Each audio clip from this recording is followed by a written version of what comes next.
I've got something. Yeah, they're all looking this way.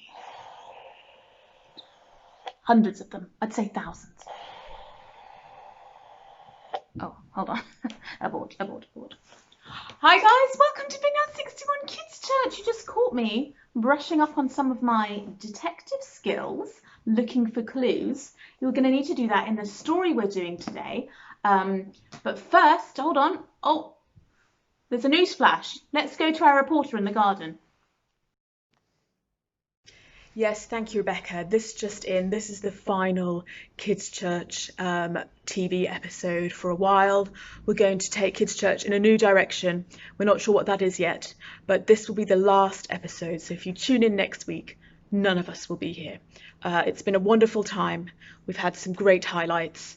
We're all going to miss it terribly, but it's a new season. It's time for something new. And that's back to you in the studio. Thank you. What a shame, but let's do one last story today. We're going to be looking at the story of Esther. And what Esther, I mean, talk about superhero. She is a girl, a poor servant girl who goes on to become the Persian queen, and she ends up saving all the Jewish people. She's brave, she's incredibly wise, and the story at some parts is actually quite funny. We're going to warm up now some of our treasure hunting skills, and we're going to have a song of worship to warm up our hearts so we hear from God. And yeah, let's get warmed up.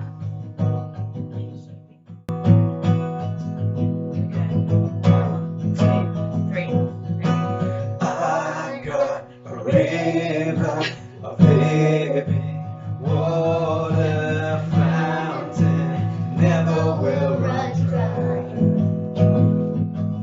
It's open heavens, you're releasing, and we will never be denied.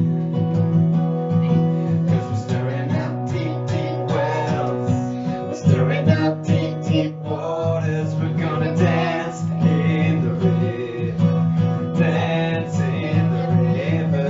'Cause we're stirring up deep, deep wells, we're stirring up deep, deep waters. We're gonna jump in the river, jump in the river. 'Cause deep cries out to deep, cries out to deep, cries out to deep, cries out to deep, cries out to deep, cries out to you, Jesus.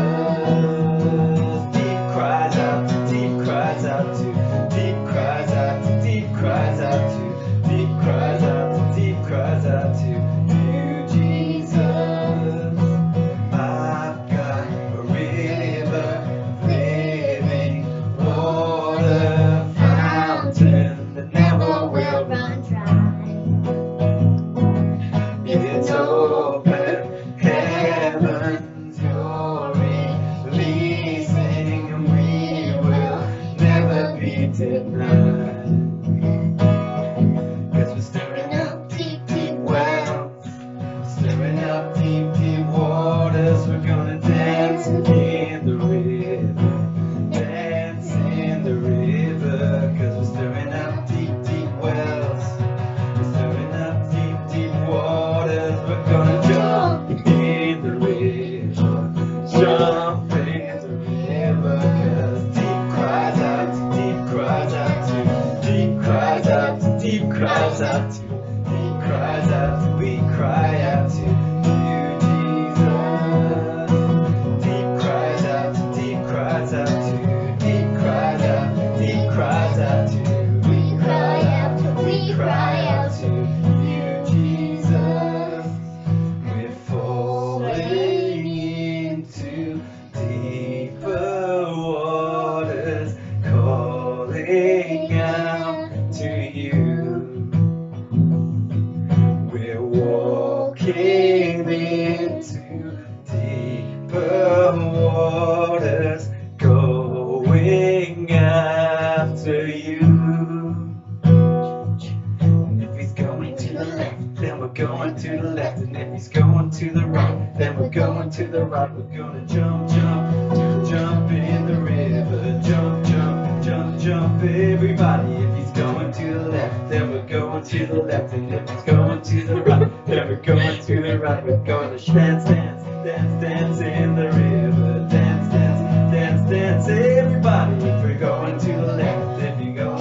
left, and if it's going to the right, then we're going to the right. We're gonna shout, shout, shout, shout in the river. Shout, shout, shout, shout. Deep cries out, deep cries out too. Deep cries out, deep cries out too. We cry out to you, Jesus. Deep cries out, deep cries out too. Deep cries out, deep cries out too. We cry out to you, Jesus.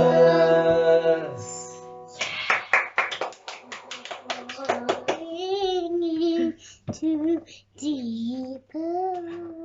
Okay, right, we are doing a very special treasure hunt this week. It's our last week, so if you are the first person to get all the items, I want you to write in the chat box, Dan got them, and we'll see find out who the winner is. I've got three superheroes here that are going to demonstrate their best treasure hunt skills. So the 5 items I want you to find are toothpaste, a cup, wait a minute Esme, cuddly toy, a Bible, and a hat.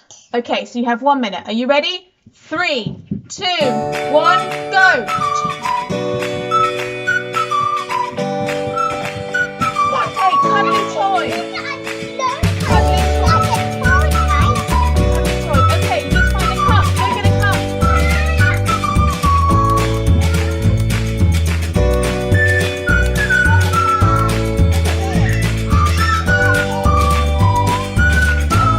You need to find a Bible.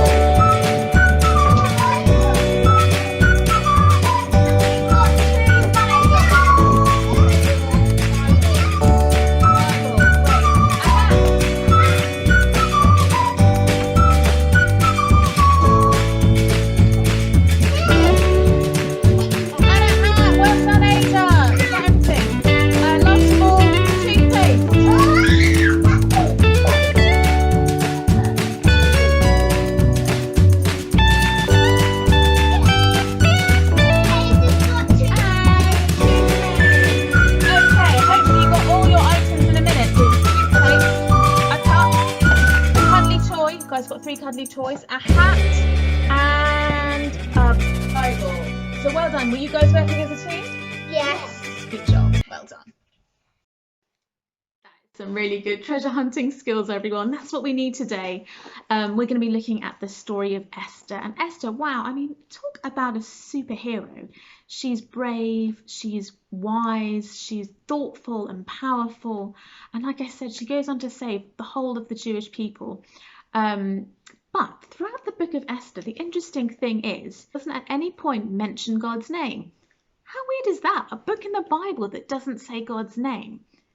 But you can still see that God is present throughout her story. And Esther has to have a lot of faith and trust that God is at work and God has a plan and God is working through his plan. I really like that because I don't know about you, but I don't usually see big like keep clear, God at work here signs. But we have to often have faith and trust and know that God is there and God is working with us and through us, even in really, really difficult times. And that's just what Esther did. So let's hear the story of Esther. The story of Esther begins 100 years after the Jewish people are defeated and occupied by the Babylonians. And then the Babylonians are beaten by the Persians. So the Jewish people are living under the Persian king. So they have very little rights. That's the Persian king. So Esther was a poor servant girl. She was an orphan. Insofar as that she was being raised by her relative Mordecai, who was a very kind and gentle man. The story begins with the king, who's having an epic party, and not just a party that lasted a few hours. No, this party lasted weeks, and he was there showing off all his wealth and all his power with music and wine and food and no expense spared. Well, at the end of his party, he decides that he's had enough of his current queen and decides to have a beauty pageant to find a new queen. So Esther doesn't tell anyone that she's Jewish, goes along, wears her best clothes, enters the beauty pageant and wins. She wins. And do you know what she won? Not just a crown. No, she became queen, the Persian queen. So she's queen of the empire, and she's queen to the king. So, I mean, life is pretty good for Esther at that time, you know. She's married to the king. She's no longer a servant. She's everything she wants. And that night, as she's becoming queen, or a few days after, Mordecai overhears a conversation between two of the king's guards, and they are plotting to kill the king. So Mordecai tells Esther, Esther tells the king, and the king's life is saved. And of course, how grateful must they be to Mordecai? So life goes on. It is good. But shortly afterwards, the king appoints, now when you see this guy, I want you to shout boo, somebody called Haman.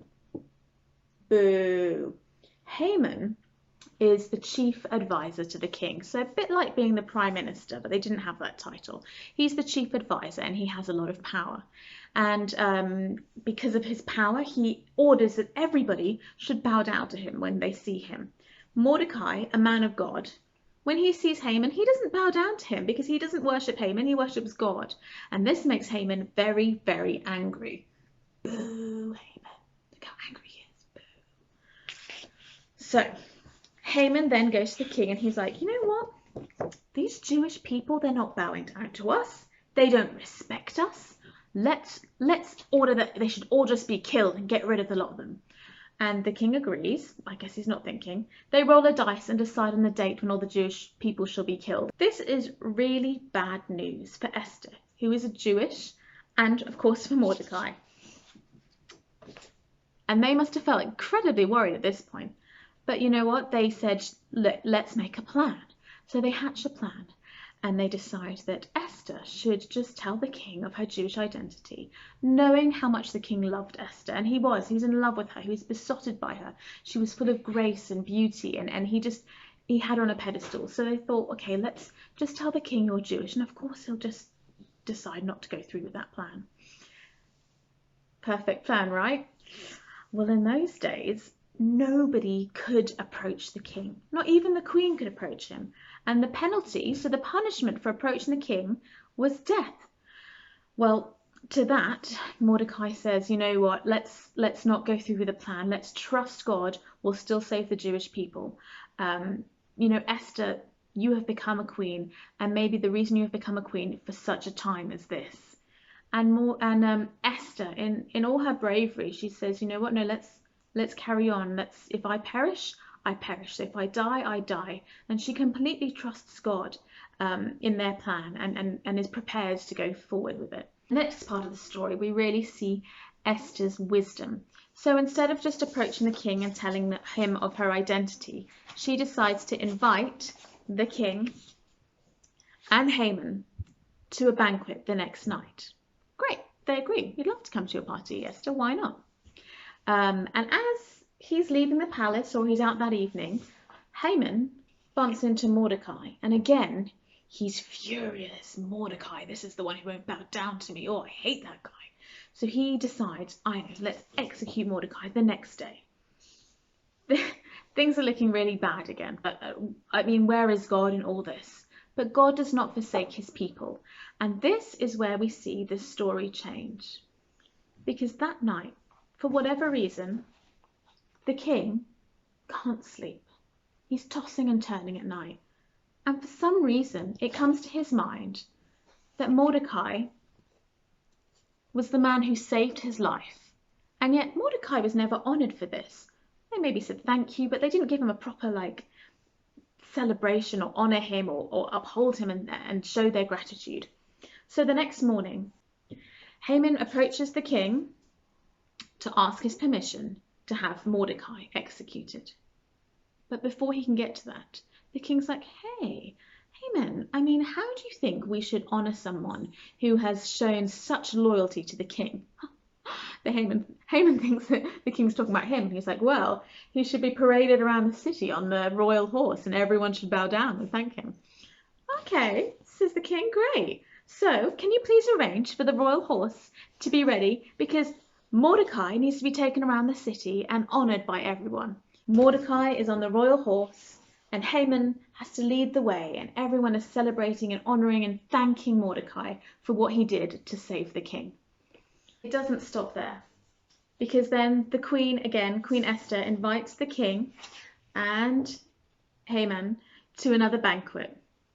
And at that banquet, she reveals to the king, actually, I am a Jew, and this decree to kill all the Jewish people will mean that I am put to death, and so is my relative Mordecai. The king is furious. How could anyone try and pass this decree to kill his precious queen, this graceful, beautiful queen who he respected and loved so deeply? How could you go through with this? And instead, he orders that instead of Mordecai being executed, that Haman should be executed instead. The Old Testament is not for the faint-hearted. So that's what happened. But it didn't stop there, because when you write a decree or you write a law, you can't just forget about it.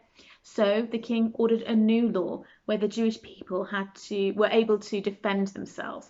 So there's a huge battle between Team Haman and the Jews, and of course the Jews win and are victorious. But throughout the story of Esther, what strikes me is the example that Esther is of trust and hope in the darkest circumstances. Things seem to get so much worse before they get better, but she still chooses to believe and trust and have faith in God.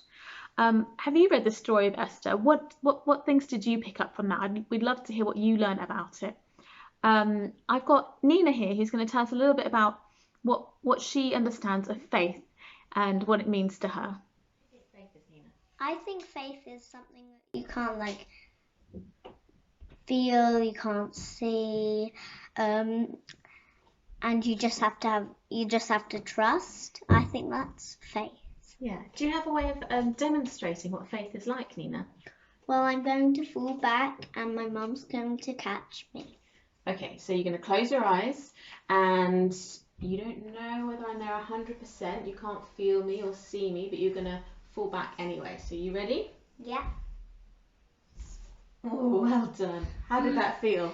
I was a little worried, scared, but I trusted you and I had faith. Thanks, Nina. That's a really good way of understanding faith and trust in God, even when we can't see him or don't necessarily feel like he's there. We're going to have a bit of music, so I want you guys to have a chat or just have some time to reflect on your own. You might want to write down or draw a picture. I've got a couple of questions. First of all, one is a time where you have had to have great faith or great trust in something or someone. And the other question is just to think about your week this week and ask yourself, where was God in my week this week? Or where was God in my day yesterday?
Our last Kids Church episode for a while. Boo.